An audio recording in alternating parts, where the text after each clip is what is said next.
layo sa At atin. mga mangingisda, tinalian naman ng mga residente ang kanilang mga bubong at tinakpan ng mga kahoy ang mga pintana. Mas sumugit pa ang panahon at halos zero visibility na ang mga kalye nang dumaan ang mata ng bagyo sa pagitan ng isla ng Bacan at Saptang ngayong Lunes ng umaga.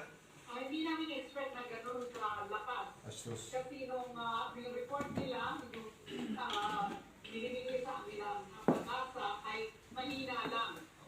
May liver spread. Pampasarap yan eh. Yung tatay mo, halos lahat na ng ulam nilalagyan ng liver spread para magkalasa. Di ba na pala? At saka kaunting peanut butter. Yan, nabusan kayong peanut butter. Ha? Siran din ako kami nakapasilaw ng peanut butter. Ipinamigay sa amin, di wala kayo? Meron. Pinapakuha ko sa kanya sa cabinet eh. Hindi na ilan. Saan ba kayo na-order niyan? Ayun, sa base Ako pa. magsasayo. Ha?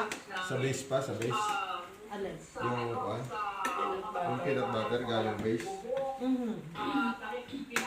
Kaya pala iba malalaki ang malalaki.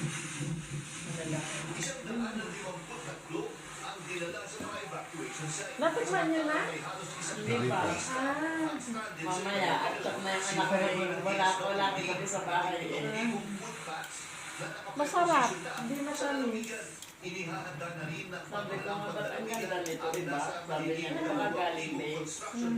Oh, mukhang duda ko agad yung galing base. Kamo ba? Pag-euro lang.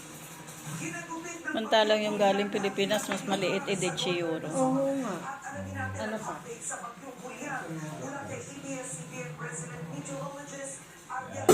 Okay na? Sige.